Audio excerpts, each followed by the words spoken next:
নমস্কাৰ সকলোকে স্বাগতম জনাইছোঁ মোৰ চেনেল এইম অসমলৈ। আগন্তুক যি আমাৰ ডিএলএডৰ এন্ট্ৰেন্স এক্সাম হ'ব তাৰ কাৰণে মই কেইটামান জেনেৰেল নলেজৰ কুৱেশ্যনছ লৈ আহিছোঁ, যিকেইটা কুৱেশ্যনছ আগতে হৈ যায় অসমৰ যিকোনো এক্সামত আহি গৈছে। গতিকে আপোনালোকে ভিডিঅ'টো শেষলৈকে চাব আৰু যদি ভাল পায় তেনেহ'লে লাইক কৰিব, কমেণ্ট কৰিব, শ্বেয়াৰ কৰিব আৰু কোনোবা নতুন আহিলে চেনেলটো ছাবস্ক্ৰাইব কৰি ল'ব পাৰিব। গতিকে পলম নকৰি ভিডিঅ'টো আৰম্ভ কৰোঁ। আজিৰ আমাৰ প্ৰথম প্ৰশ্নটো হ'ল নৰেন্দ্ৰ মোদী ষ্টেডিয়াম ক'ত অৱস্থিত? আমাৰ অপশ্যনত আছে বৰোদা, চুৰাট, মেহছানা, আহমেদাবাদ।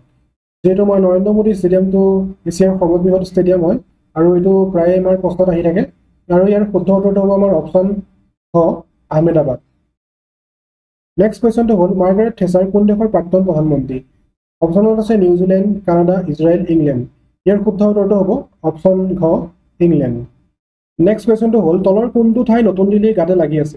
আমাৰ অপশ্যনত আছে গুৰুগ্ৰাম, নন্দীগ্ৰাম, ছেকেন্দ্ৰাবাদ, ধনবাদ।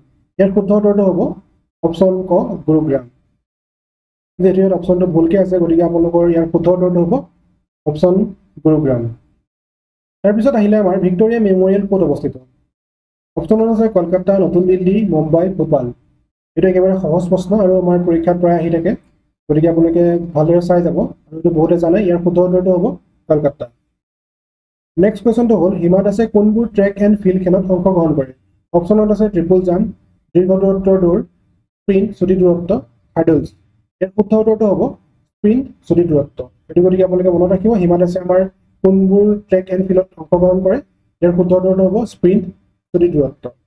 নেক্সট কুৱেশ্যনটো হ'ল ভাৰতীয় বক্সাৰ লভলীনা বৰগোহাঁই তলৰ কোনটো শিতানত খেলে?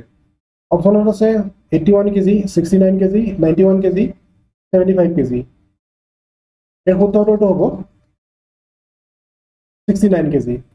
আমাৰ অসম গৌৰৱ বা ভাৰত গৌৰৱ লভলীনা বৰগোহাঁই 69 কেজিত বক্সিং খেলে। তেখেতে এগৰাকী বক্সাৰ হয়, বহুতে জানে এইটো। নেক্সট কুৱেশ্যনটো হ'ল 2021 চনত অসম সাহিত্য একাডেমীৰ বঁটা ঘোষক।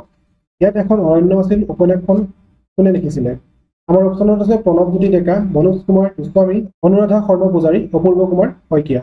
ইয়াৰ শুদ্ধ উত্তৰটো হ'ব অনুৰাধা শৰ্মা পূজাৰী।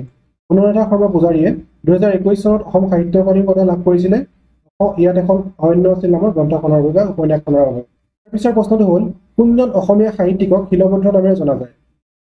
অপশ্যনত আছে পাৰ্বতী প্ৰসাদ বৰুৱা, নবীন চন্দ্ৰ বৰদলৈ, ৰেৱতী মোহন দত্ত চৌধুৰী, মহিম বৰা। ইয়াৰ শুদ্ধ উত্তৰটো হ'ব ৰেৱতী মোহন দত্ত চৌধুৰী। ৰেৱতী মোহন দত্ত চৌধুৰীক আমি শিলভদ্ৰ নামেৰে। নেক্সট কুৱেশ্যনটো হ'ল 2025 চনৰ মাৰ্চ মাহত কাক অসম বৈভৱ বঁটা প্ৰদান কৰা হৈছিলে? আমাৰ অপশ্যনত আছে জিতেন্দ্ৰনাথ গোস্বামী, ৰতন টাটা, ৰাণা প্ৰতাপ কলিতা, ৰঞ্জন গগৈ। ইয়াৰ শুদ্ধ উত্তৰটো হ'ব অপশ্যন গ ৰাণা প্ৰতাপ কলিতা। 2025 চনৰ মাৰ্চ মাহত ৰাণা প্ৰতাপ কলিতাক অসম বৈভৱ বঁটা প্ৰদান কৰা হৈছিলে। তাৰপিছৰ প্ৰশ্নটো হ'ল অসমত কাৰ জন্মদিনত অভিৰুচি ক্ৰীড়া দিৱস পালন কৰা হয়? এইটো আমাৰ পৰীক্ষাত প্ৰায় আহি থাকে আৰু এইটো সকলোৱে জানে। 3 ছেপ্টেম্বৰত ভোগেশ্বৰ বৰুৱাৰ জন্ম দিৱসটো আমাৰ অভিৰুচি ক্ৰীড়া দিৱস হিচাপে পালন কৰা হয়, গতিকে ইয়াৰ শুদ্ধ উত্তৰটো হ'ব ভোগেশ্বৰ বৰুৱা।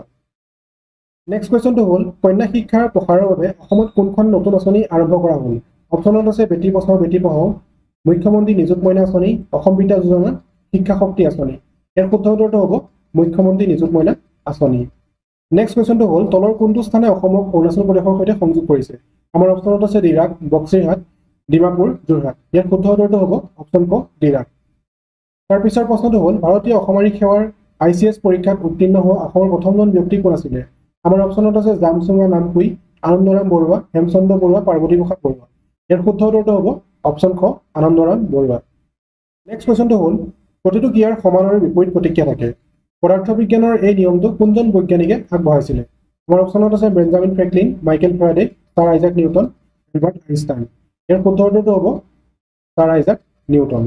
ছাৰ আইজাক নিউটনে এই পদাৰ্থ বিজ্ঞানৰ যোনটো সূত্ৰ আছিলে বা নিয়ম আছিলে সেইটো আগবঢ়াইছিলে। তাৰপিছৰ প্ৰশ্নটো হ'ল জিম্বাবৱেৰ ৰাজধানী চহৰ কি আছিলে? আমাৰ অপশ্যনত আছে নাইৰোবি, হাৰাৰে, কায়াৰো, খাৰ্টুম। ইয়াৰ শুদ্ধ উত্তৰটো হ'ব অপশ্যন খ হাৰাৰে। নেক্সট কুৱেশ্যনটো হ'ল কোন দুখন চহৰৰ মাজত নৰনাৰায়ণ সেতু অৱস্থিত? আমাৰ অপশ্যনত আছে তেজপুৰ আৰু কলিয়াবৰ, নগাঁও আৰু যোৰহাট, যোগীঘোপা আৰু পঞ্চৰত্ন, ডিব্ৰুগড় আৰু ধেমাজি। ইয়াৰ শুদ্ধ উত্তৰটো হ'ব অপশ্যন ক যোগীঘোপা আৰু পঞ্চৰত্ন।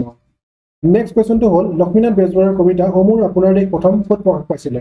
আমাৰ অপশ্যনত আছে বাঁহী, অৰুণোদয়, জোনবিৰি, জোনাকী। ইয়াৰ শুদ্ধ উত্তৰটো হ'ব অপশ্যন ক বাঁহী। পোনপ্ৰথমবাৰৰ বাবে অ মোৰ আপোনাৰ দেশটো বাঁহী আলোচনীত প্ৰকাশ পাইছিলে। তাৰপিছৰ প্ৰশ্নটো হ'ল ৰাছিয়া আৰু আলাস্কাৰ মাজৰ জলভাগটো হৈছে? আমাৰ অপশ্যনত আছে পানামা খাল, বেৰিং জলদ্বীপ, সুয়েজ খাল, ফালক জলদ্বীপ। ইয়াৰ শুদ্ধ উত্তৰটো হ'ব বেৰিং জলদ্বীপ। নেক্সট কুৱেশ্যনটো হ'ল তলৰ কোনখন ভাৰতৰ সাগৰৰ পাৰৰ চহৰ নহয়? আমাৰ অপশ্যনত আছে বেংগালুৰু, চেন্নাই, মুম্বাই, কোচিন। ইয়াৰ শুদ্ধ উত্তৰটো হ'ব অপশ্যন ক বেংগালুৰু। আজি আমাৰ প্ৰশ্নোত্তৰ শিতানৰ একেবাৰে শেষৰটো প্ৰশ্ন হ'ল ৰেমৰ সম্পূৰ্ণ ৰূপ কি?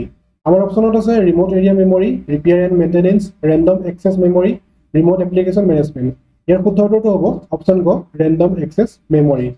গতিকে এইখিনি আছিলে আজিৰ প্ৰশ্ন। আগন্তুক দিনত মই পুনৰ এনেকুৱা ধৰণৰ প্ৰশ্ন আপোনালোকলৈ লৈ আহিম। গতিকে আপোনালোকে চেনেলটো ছাবস্ক্ৰাইব কৰি ৰাখিব আৰু যদি ভাল পালে তেনেহ'লে লাইক কৰিব, কমেণ্ট কৰি শ্বেয়াৰ কৰিব আৰু কোনোবা নতুন আহিলে চেনেলটো পুনৰ কৈছোঁ ছাবস্ক্ৰাইব কৰিবলৈ নাপাহৰিব। গতিকে আজিলৈ ইমানেই। ধন্যবাদ। জয় অসম।